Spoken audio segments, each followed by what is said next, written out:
Em Atos 20 e 24, o apóstolo Paulo diz: em nada tenho a minha vida como preciosa, contanto que eu complete a carreira e o ministério que recebi de Jesus nosso Senhor, de testemunhar do Evangelho da graça de Deus. Paulo demonstrava o entendimento de viver muito além da perspectiva terrena ou mesmo temporal. Ele vivia por algo maior, ele vivia para a eternidade. E é a respeito disso que nós vamos falar nos próximos minutos. Fique comigo.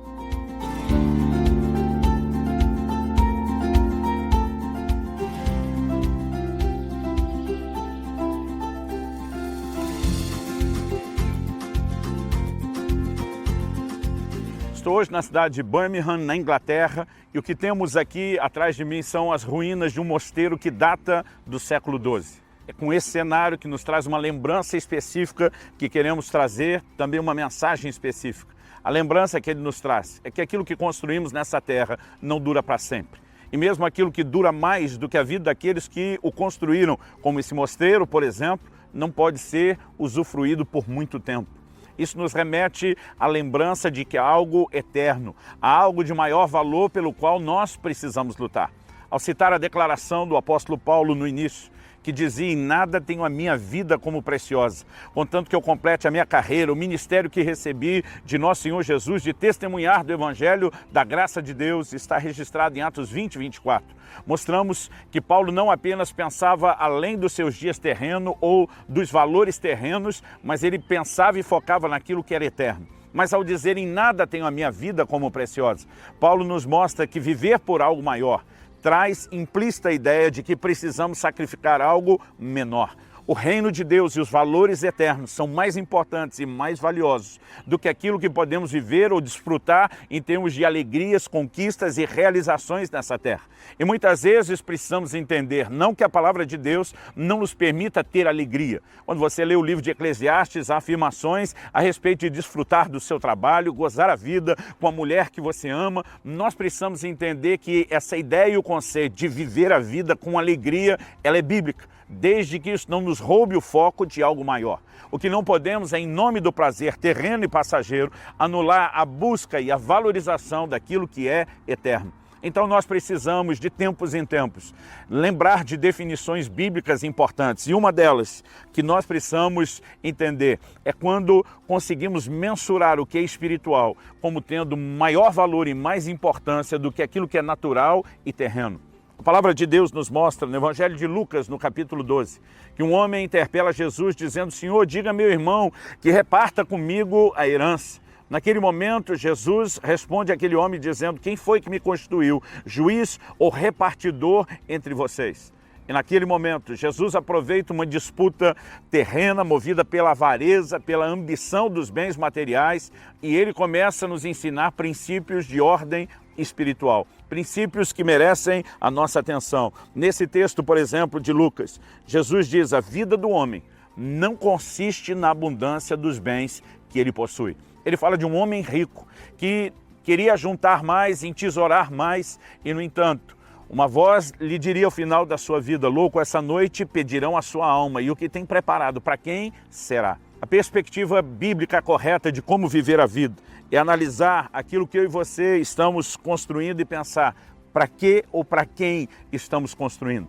Em Lucas 16, 15, o Senhor Jesus afirma: tenham cuidado e não se deixem dominar por qualquer tipo de avareza, porque a vida de uma pessoa não consiste na abundância dos bens que ela tem. Jesus tinha uma didática interessante. Muitas vezes, antes de afirmar o que alguma coisa era, ele começava pela declaração do que não era.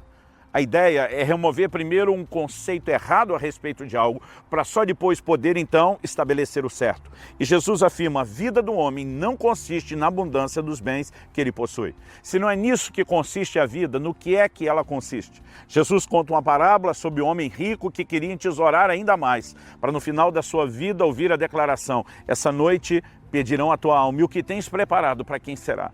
Então Jesus diz: assim aquele que junta tesouros para si, mas não é rico para com Deus.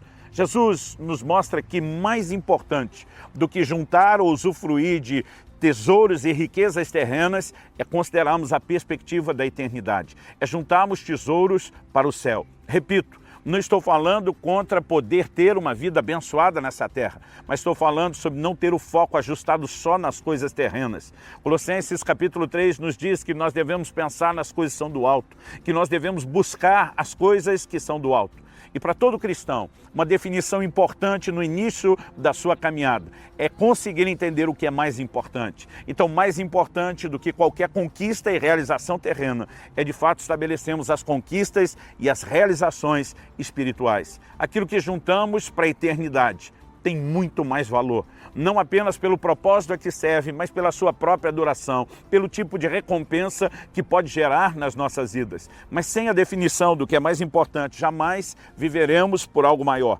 Tenho observado ao longo de anos de caminhada cristã, de ministério pastoral, quantas pessoas se perdem focando naquilo que é de menor importância e, com isso, acabam se esquecendo daquilo que é de maior importância. Alguns sequer se preocupam com a sua salvação. Outros até se lembraram da sua salvação, mas não contribuíram para a edificação do reino de Deus na terra, não serviram as pessoas, não fizeram nada além de preencher os anseios egoístas do seu coração. Então a definição do que é importante, ela vai nos livrar do que eu quero classificar das distrações da vida terrena. A menos que você tenha claro o foco daquilo pelo qual vale a pena lutar, aquilo pelo qual vale a pena considerarmos tesouro, então você estará sujeito às distrações terrenas. Nenhum de nós, no final dessa vida, levará nada que juntou aqui.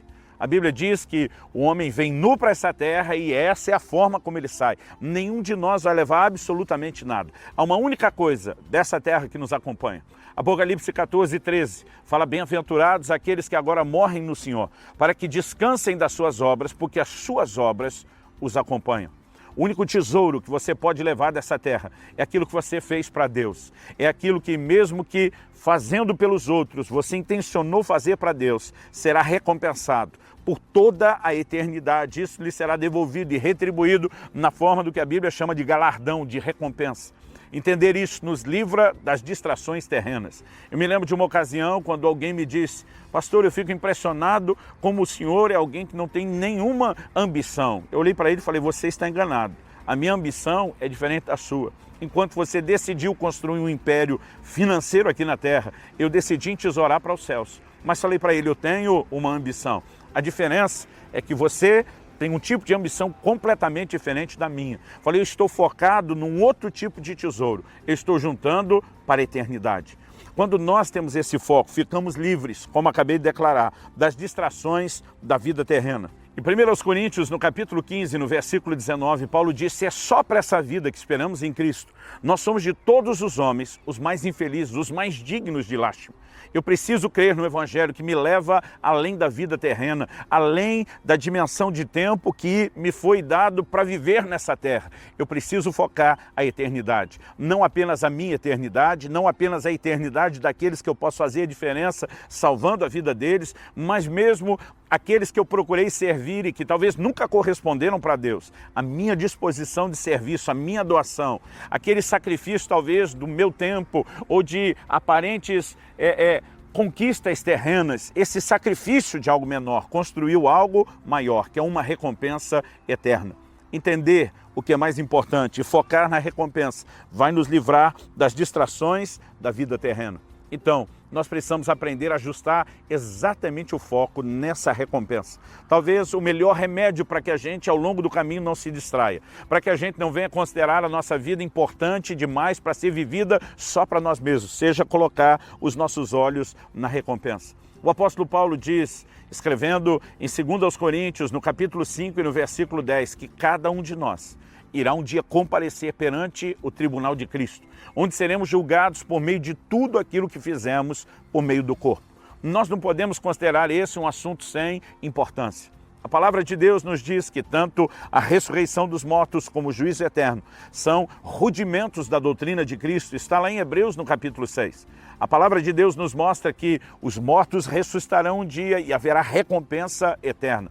A Bíblia chama esse juízo eterno de rudimento, porque o julgamento que cada um de nós terá diante de Deus não apenas se somos ou não salvos, por termos ou não crido na obra de Jesus na cruz, mas uma recompensa por tudo aquilo que fizemos por meio do corpo. É parte de uma doutrina bíblica muito clara e explícita.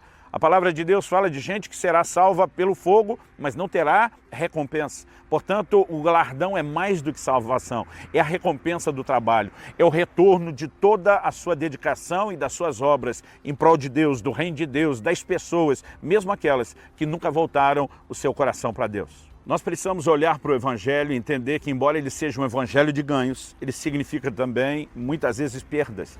Jesus falou sobre tomar a cruz, sobre negar-se a si mesmo. Jesus fala que o grão de trigo que caindo na terra não morre, não dá muito fruto. Há momentos onde precisamos praticar determinadas renúncias. Isso não significa que a vida cristã será só renúncias, mas também precisamos entender que não há como crer numa vida cristã sem nenhum tipo de renúncia.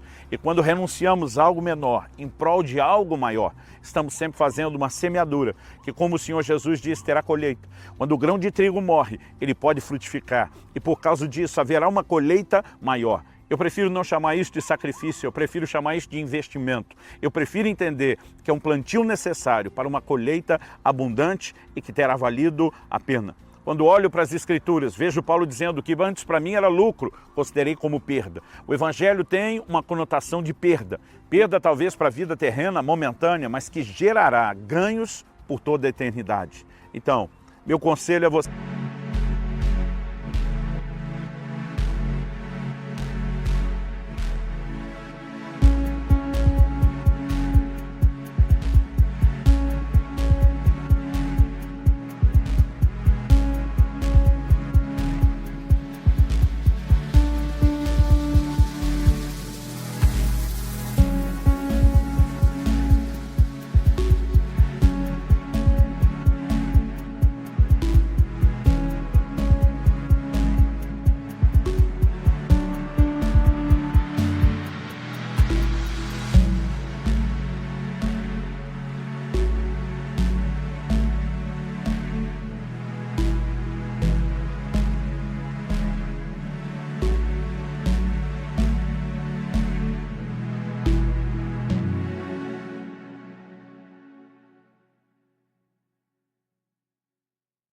ser baseado nas Escrituras. Viva por algo maior.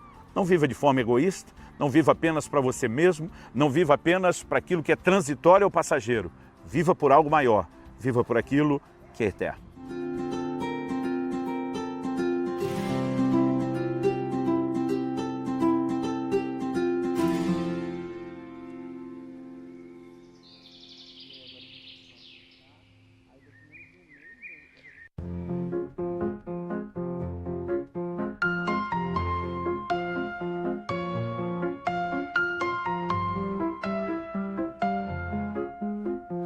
Dancing in the night, lost in rhythm tight.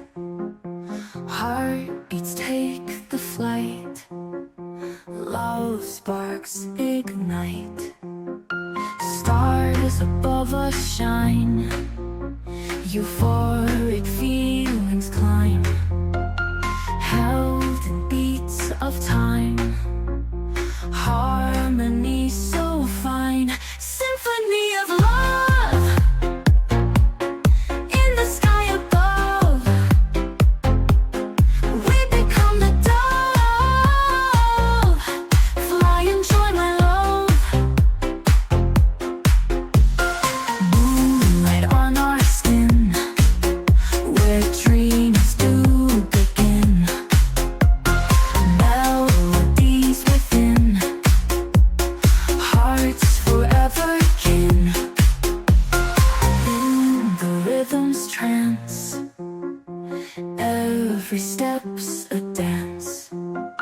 Mystery, romance, chance and circumstance. Symphony of love in the sky above. We become the dove, fly and join my love.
Aí vai ser Ilha de Malta, Roma, Itália e Israel. Daí a caravana que organizou, né? Tá em 160 pessoas. Você nunca viu uma caravana tão